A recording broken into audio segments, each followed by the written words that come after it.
Okay guys, I got my earmuff things on, so that's why I'm talking loud. But haven't done any head porting for a while, but did it for a few hours tonight, and I realized that I can bang through some shit, and it's really no big deal. I can land some numbers. It sounds cocky and sounds arrogant, but it's not. Anybody that knows me, I'm in back of the phone right now. That's me. So, that being said, I don't have a fucking fancy GoPro. So essentially what I have is a vise that's by my, I guess, grinding port bench. I got no CNC porting equipment. As you can see, there's a flow bench. Media blast, powder coat, and then yeah, I have these benches and this these headstands for, I think it's probably Jesus Christ, I think it's going on about 23 years, something or other. That's their wood.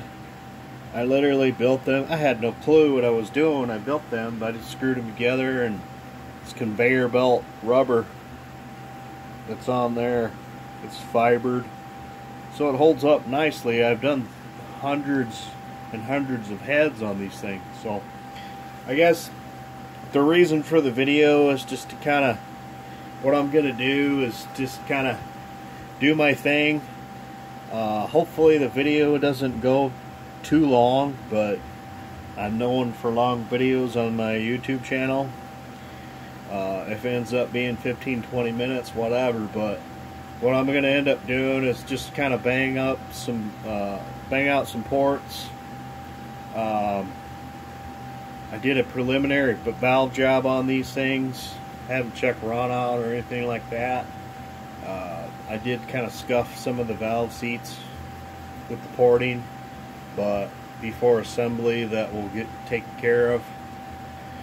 So with that being said, here I go. What's up? Ha.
I built these benches, I so wish that I would have, I can still change it, but in reality, the amount of porting that I do really doesn't justify it. So, I don't know if you can see me or not. I got no GoPro. But basically, what I wanted to do was a full top that had expanded metal. Lack of better words, basically have a chute of sorts. All your shavings basically drop, kind of like a bead blaster, setup. Then all the metal would come to a chute, and then it would just go into a bucket or whatever. At this point, you know, I've been out in this shop for, I think, probably 11 years, 12 years, something like that. So the amount of metal that has been vacuumed up, it's just, you know, you're in charge of your own cleanup, of course.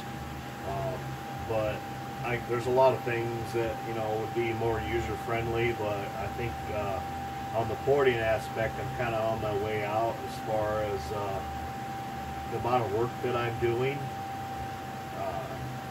That's, you know, the culprit of several reasons. I'm not going to cover any of that in this video. I know why on some things, just due to the local aspect of it. But yeah, so I'm going to bang out some more of this cylinder head, and then basically what I'll do is I'll take the phone and then I'll show you, hopefully try to focus in a roughed out port. It was a stage, initially it was stage 2, 23 degree fast burn style chamber.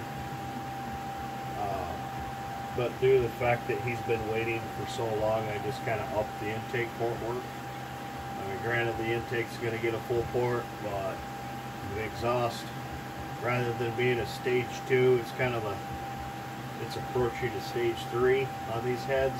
So that being said, I'm going to go grind some more.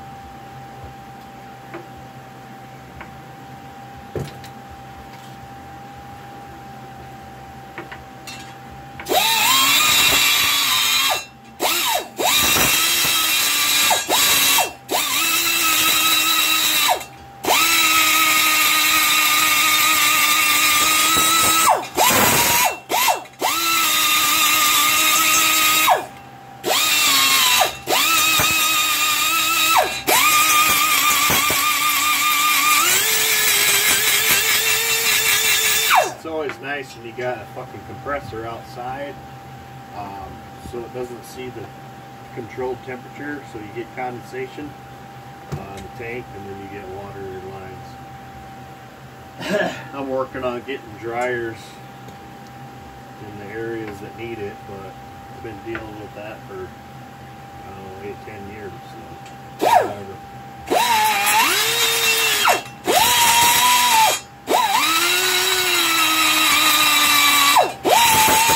At least one thing's for sure, when you get moisture in your airline, you get a lot more RPM.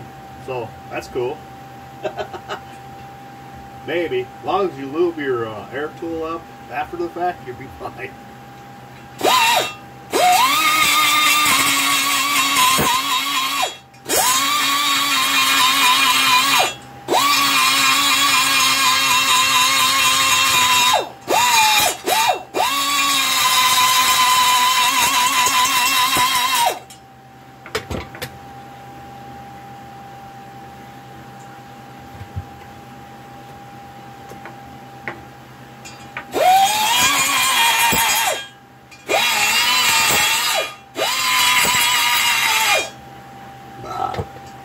Excuse me.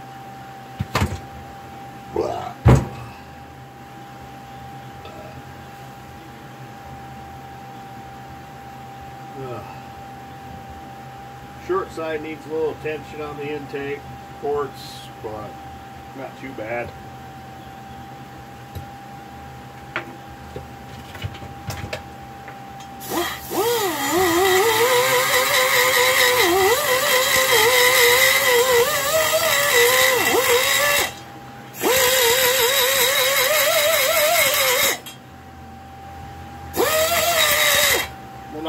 on a lot of this 23-degree stuff based on how much lift the guy has on a given engine or application.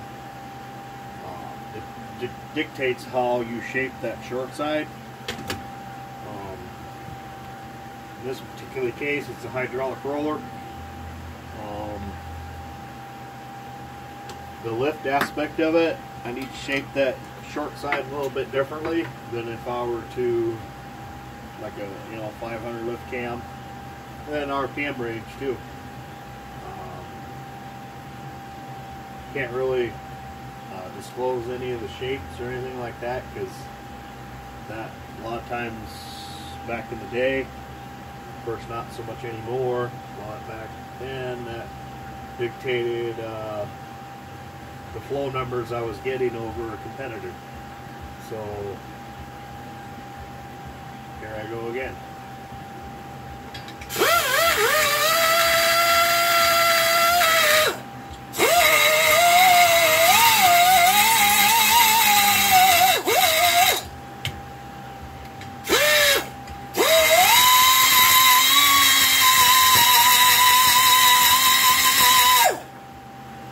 And also, a lot of stuff,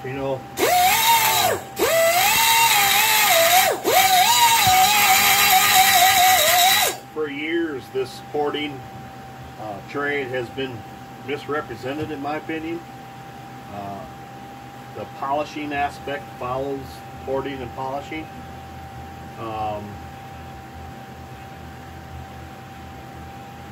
It's a common fact that on the flow bench or any given engine, depending on if it's naturally aspirated or pressured or blower, turbo, whatever, nitrous, there's certain things that, all I can say is that texture gets you very little airflow.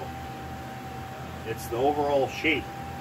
So the fact that porting and polishing has been misrepresented for as long as I can remember, back when I started learning this stuff. If it was shiny, then it was worked over and it was awesome. That's just not the case. I can take a port and keep it rough and have the overall shape and have certain airflow numbers and make way more power over a polished part any day. Now granted, that's how it's shaped. The overall texture, a lot of times, even in a naturally aspirated engine, can have a lot of bearing on the horsepower due to the fact that the texture on the intake port will aid in atomization as well. Rather, the fuel shear off your booster on your carburetor, once it gets into the port, and then if you can keep it atomized and keep it up into the airstream, so to speak, to where it doesn't fall out and start to sheet off your port, then you're going to make way more power. So, the porting and polishing aspect is just very misrepresented. Do not ever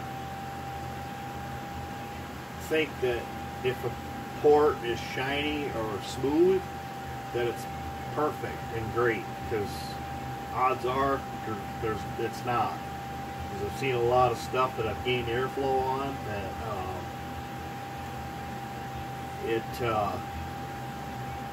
I've surpassed the port so much to where the texture alone just did nothing. And then I put it on the air or the flow bench, and obviously it gained airflow, but just as a rule of thumb, don't ever think, yes, porting and polishing goes together, but I personally believe that anybody that has done this and has done it very deeply knows what I'm talking about. And the fact that just because it's shiny and smooth does not mean you got awesome airflow.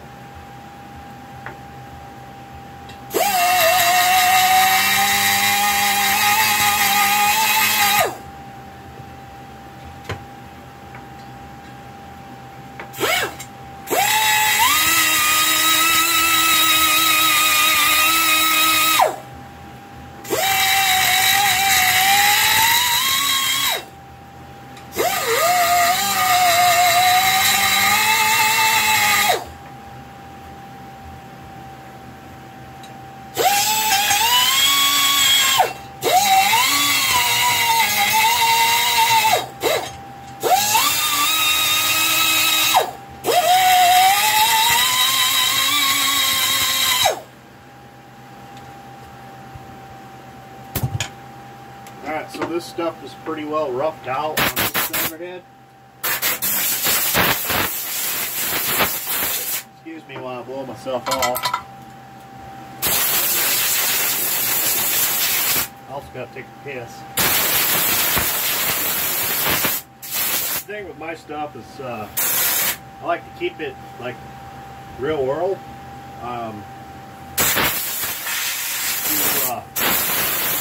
To the point where, you know, anybody can do this stuff if you put your mind to it.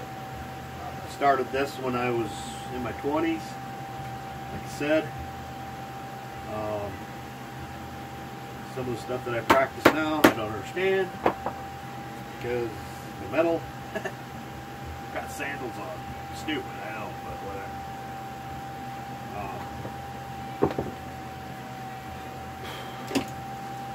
I had already banged out some of this stuff, but I'll show you. I got this overhead here. I don't know.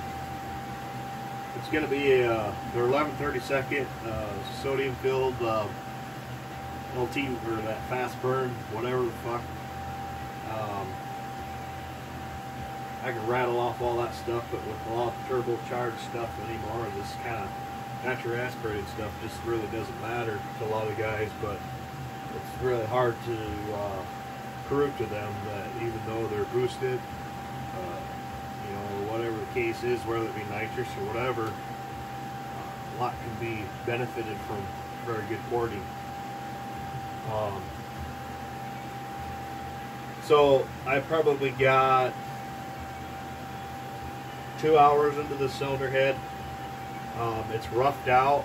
I'm going to go through and finish up the chambers a little better, make them consistent. I'll CC them. Same as the exhaust port, right around the seat areas. There's a lot of different angles. That is a different approach than it is the intake. The intake likes blunt angles. If you get up into the 18 degree, 14 degree stuff, it likes your 55 degree face angle, and so on and so forth. But when you're dealing with 23 degree, it still likes a 45, then a 30 top, and 60 under, and then if need be a 70 or 75 underneath the 60.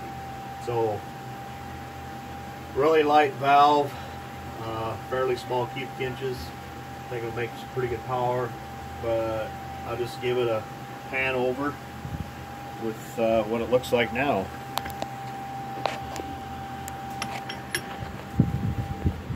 Ah, look at that, 21 minutes. I lied. Let's see here.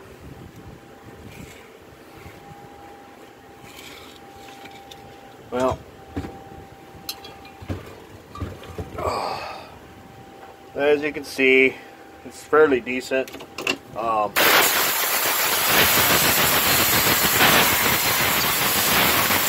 said, I'll go. The rough finish aids in your atomization, but this is up to a 1205.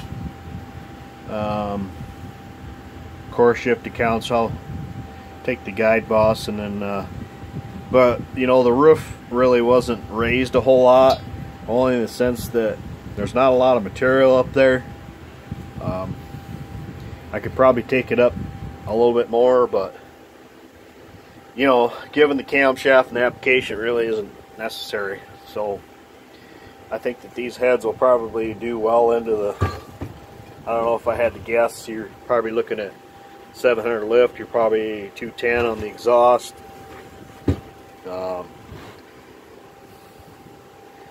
Yeah, it looks kind of rough right now, but like I said, the overall shape is there. But you know, you're just banging them out and trying to get it roughed in. Lots of little nubs that were in here. This cylinder head had several chambers that were damaged extensively, and a lot of weld buildup that had to be blended in and matched up, which is really no big deal. Don't need surfaced. They check out pretty good. So yeah, so I think I'm gonna wrap this video up. 22 minutes. And yeah, they look like shit, but you know what? It'll make power and it'll make airflow. So I'll probably follow up the airflow on the flow bench when I'm done, just to kind of show you. A lot of stuff will be a little bit nicer, you know, as far as cosmetic, but inside the engine, it doesn't care. Nobody's going to see that. What you're trying to make is airflow and make horsepower. That's all you're trying to do. Thanks.